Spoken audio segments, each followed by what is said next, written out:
ujung-ujungnya malah saling suka. Aduh, bikin yang jomblo sakit hati aja nih. Ngenes. Yos, hai sobat Gamataku, selamat datang di channel Gamataku, channelnya pecinta game, manga, anime, dan halal otaku. Kali ini author mau bahas 4 anime yang temanya supernatural. Jadi banyak lah itu unsur setan, iblis, dukun, sama kawan-kawannya lah. Kuy, kita langsung aja. Pertama, ada anime Kimetsu no Yaiba. Siapa nih yang belum tahu ini anime? Dari pas rilis, bahkan sampai sekarang, kayaknya masih aja dipuja-puja anime yang satu ini. Gimana enggak? Mantap sih. Diadaptasi dari manga garapan Koyoharu Gatoge, anime adaptasinya dibuat sama studio Ufotable. Dirilis musim semi tahun 2019 kemarin, sama dapat rating 8,78. Anime ini nempatin peringkat 31 di My Anime List. Nice. Anime ini bakal nyeritain perjalanan Kamado Tanjiro, anak laki-laki rajin, pinter, plus baik.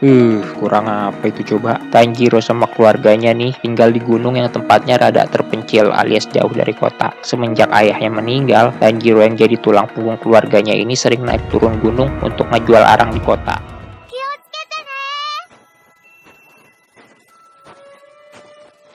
Tapi suatu hari, Tanjiro yang baru pulang dari jualan di kota nemuin keluarganya udah dibantai sama Oni, Omoyo Konoshin.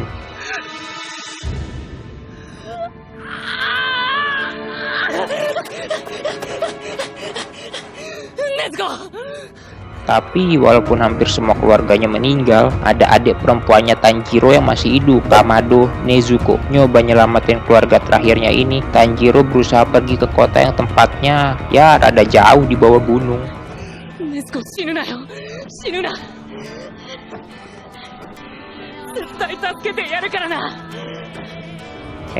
tapi sebelum sampai, Tanjiro malah diserang sama adiknya ini. Ternyata si Nezuko tuh udah berubah jadi Oni juga.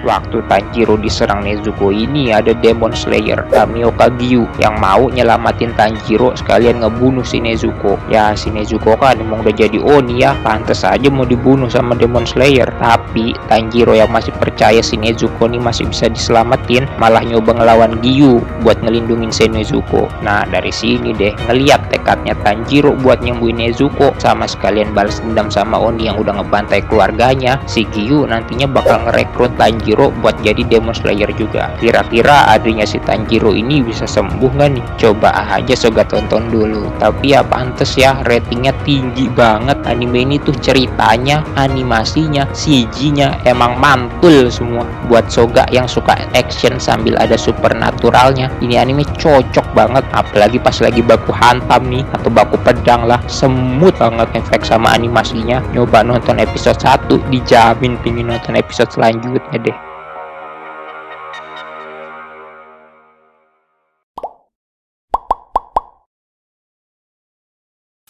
Mob Psycho 100 atau kerennya Mob Psycho Hyaku. Ada yang belum tahu anime ini? Ini anime ratingnya rada tinggi loh di My Anime List. Diadaptasi dari manga buatan One. Anime ini digarap sama studio Bones, terus dirilis musim panas tahun 2016 di Jepang. Untuk ratingnya, anime ini dapat rating yang rada tinggi 8,51 di My Anime List. Sekedar info dulu nih, autor manga Mob Psycho 100 ini sama One Punch Man tuh sama. Jadi kalau ada yang nonton terus kok keinget Saitama, ya emang autornya sama. Di anime ini kita bakal ngikutin Shigeo Kageyama atau yang biasa dipanggil Mob, anak SMP yang polos plus baik hati tapi rada introvert. Mob ini punya kemampuan telekinesis dan jadi salah satu Redor Yakuza di anime ini.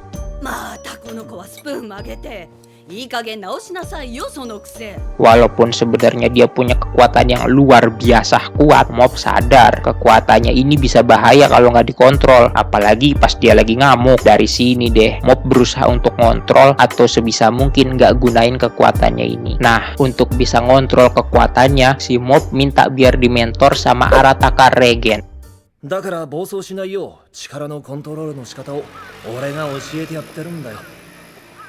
Mas Regen ini sebenarnya bukan siapa-siapa, tapi dia ngaku-ngakunya anak indigo yang bisa ngusir setan. Jadi deh, tiap ada klien yang minta Regen buat ngusir setan, yang ngelakuin nantinya pasti malah si Mob.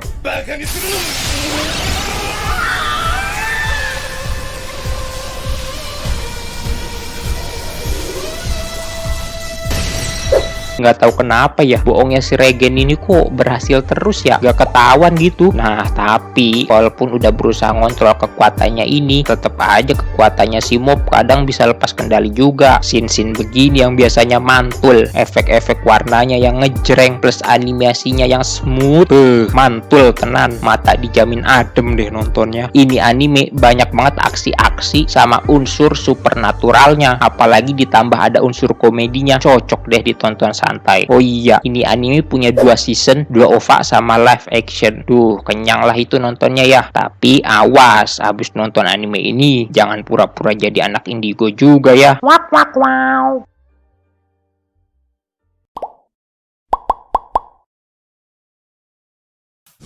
Kyokai no Kanata atau Beyond the Boundary diadaptasi dari light novel garapan Nagomu Tori sama Tomoyo Kamoi. Anime ini dibuat sama studio Kyoto Animation. Dirilis musim gugur tahun 2013, anime ini dapat rating 7,81 di My Anime List. Udah rada lama ya, tapi tenang, masih mantap buat ditonton sekarang kok. Jadi ceritanya di dunia ini tuh ada banyak makhluk astral yang biasa disebut Yomu. Terus Yomu ini cuma bisa dilihat sama mereka yang ibaratnya indigo lah. Nah, yang indigo ini disebut Ikaishi atau kerennya Spirit Warrior kali ya. Kerjaannya Spirit Warrior tuh ngebasmi Yomu-Yomu ini.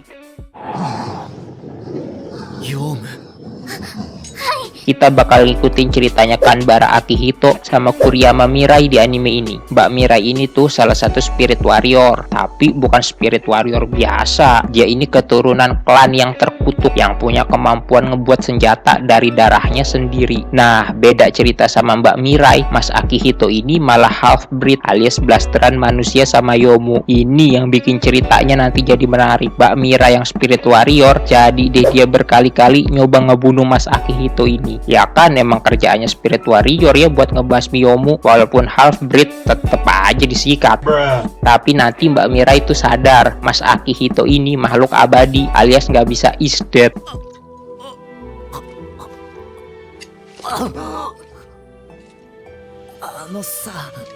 とりあえずこれどうにかしてくれない？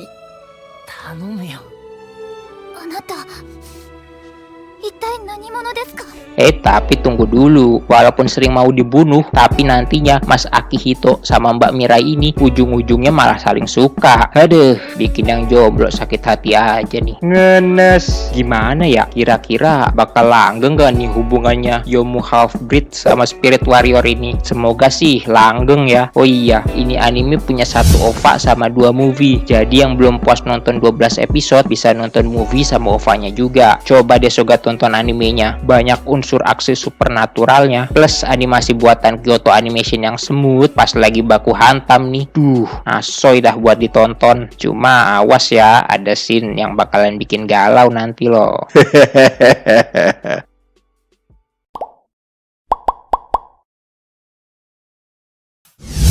Saigowa Tokyo Raven. Sampai sekarang author masih nggak ngerti kenapa ada Raven di judulnya. Padahal kayaknya nggak ada gagak-gagaknya dah di anime ini. Diadaptasi dari light novel garapan Kohei Azano sama Sumihei. Terus dirilis musim gugur tahun 2013 sama studio 8-bit. Anime ini dapat rating 7,61 di My Anime List. Sama kayak anime-anime sebelumnya, di anime ini ceritanya juga banyak unsur yokai sama onmyoji-nya, macam setan sama dukun gitu kali ya. Di anime ini kita bakal ngikutin perjalanannya Tsuchimikado Harutora. Harutora ini tuh anak dari keluarga onmyoji terkenal, tapi walaupun lahir di keluarga onmyoji yang terpandang gitu, dia ini nggak punya kekuatan apa-apa. Alhasil nggak kayak member keluarganya yang lain yang punya kekuatan supernatural. Harutora cuma bisa jadi orang biasa aja deh. Harutora ini punya Osana Najimi yang namanya Tsuchimikado Natsume. Namanya sama ya? Ya emang, karena Natsume sama Harutora tuh satu keluarga. Cuma kalau Harutora Tsuchimikado cabang, Natsume tuh Tsuchimikado inti. Gak ngerti? Sama, autor juga enggak.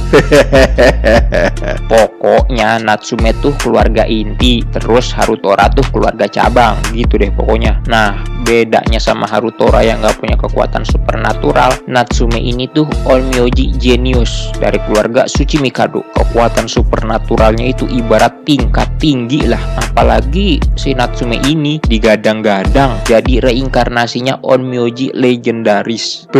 Tapi karena suatu hal nih,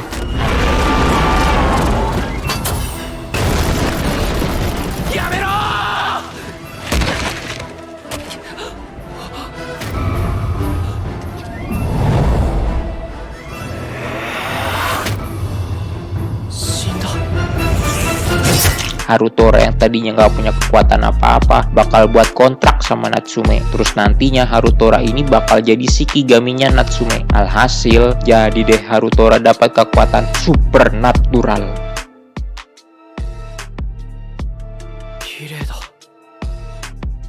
Tapi ternyata masih banyak rahasia plus misteri-misteri yang bakal mereka harus ungkap nih tentang keluarga Suci Mikado sendiri. Apaan ya? Kepo nggak? Coba tonton aja deh biar nggak kepo. Di anime ini banyak unsur-unsur supernatural Jepangnya. Seru dah sambil nonton, sekalian belajar. Wibu mana sih yang nggak suka belajar di Jepangan? Yoi nggak? Nah, itu dia 4 anime yang temanya supernatural. Gimana menurut Soga? Mana yang mau ditonton duluan nih? Tulis di kolom komentar ya, sambil kita ngobrol bareng. Kalau Sobat Gamataku senang dengan video ini, jangan lupa klik like dan subscribe. Ya, boleh dong di-share juga. Sampai ketemu di video selanjutnya.